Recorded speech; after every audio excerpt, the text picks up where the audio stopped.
So today we're going to talk about the Wild West of cannabis beverages, which is something that here at ECRM's on and off premise adult beverage session, we're seeing a lot of. Last year there was maybe one or two brands. Now we have about 15 brands.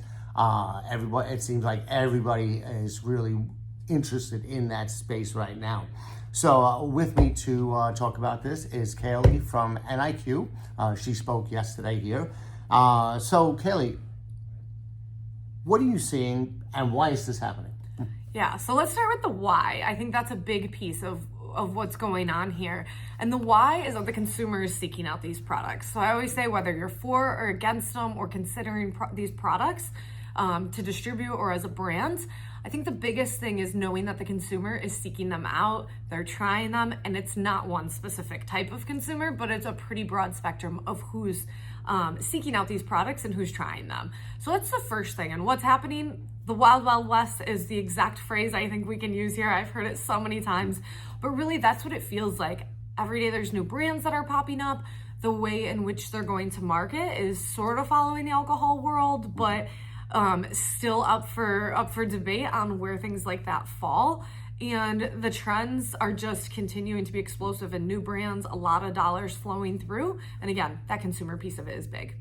Yeah, and you weren't kidding when you said everybody's trying it. I mean, we've been talking to brands and buyers here at the session, and there was one brand that actually showed us a picture of some older person, like in the 70s, walking out of a store with a bottle like this size of cannabis beverage. So it's going everywhere. Everybody is trying it. So, but there are a lot of challenges and risks, and it varies by state, where you are, what kind of retailer. What are you seeing in that area? Yeah, the variation in the legal side of things is typically the holdup when I talk to a supplier or a distributor, and that is very valid. So finding the right partners and ensuring that if you are taking these to market or planning to sell them in your retail outlet is really important to consider all of the factors before diving in. But I think there's a lot of opportunity that exists with these beverages. Again, every day the legalization, the laws regarding these products is changing and evolving. And if you're not already on board, I hope you're really close to being able to just jump on when things do turn in the direction that you need them to.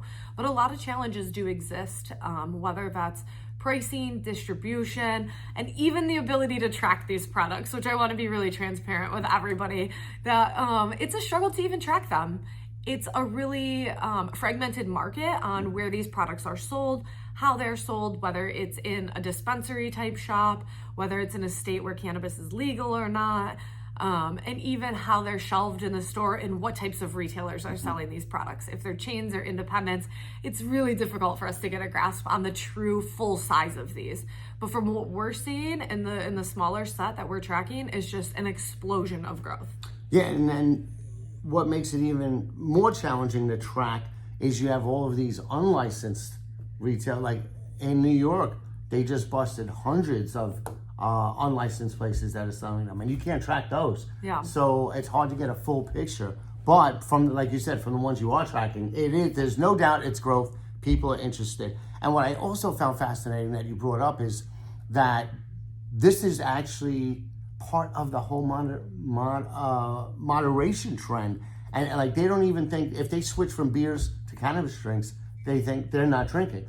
Yeah. So it's part of the moderation trend. It really is. If somebody is looking to seek out, alternatives to alcohol consumption but still get a buzz, that's where a lot of these cannabis products are marketing themselves and positioning themselves.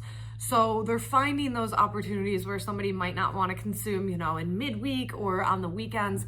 But really the number one occasion for cannabis, whether it is the THC beverages or if it's another form of cannabis, that wind down occasion is really where we're seeing a lot of the consumption take place. That's what the consumers tell us, actually. This isn't even just, from our data, but the consumer really wants it as that like relaxation occasion.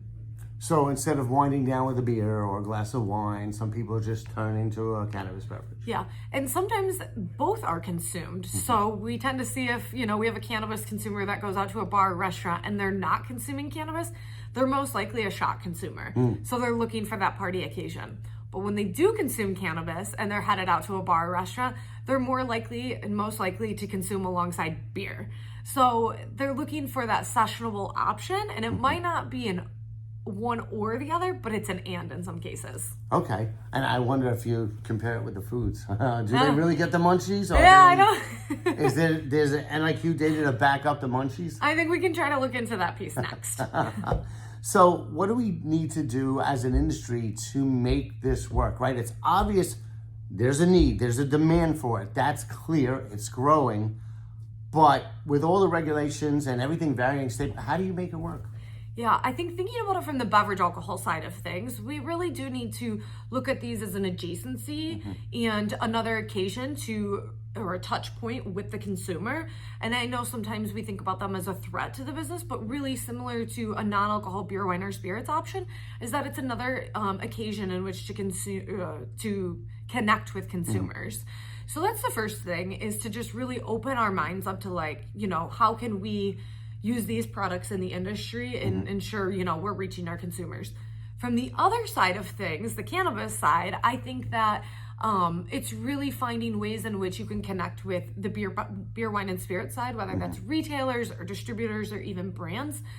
Finding those partnerships and not just positioning yourself as, you know, a competitor to alcohol, but how can we all come together to grow the industry as a whole? That, you know, intoxicating, infused type industry that we want to talk about.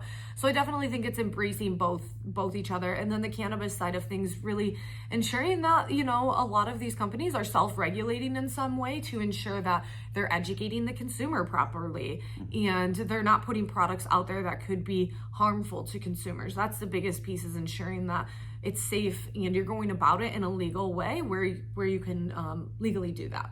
Gotcha. I mean, right now is the time to prepare because it is happening. So it's something that both brands and buyers should definitely be looking into, finding a way to make it work. Definitely. And what might be true today might not be true next week. And so always staying on top of those trends and what's occurring is really important too. Great point.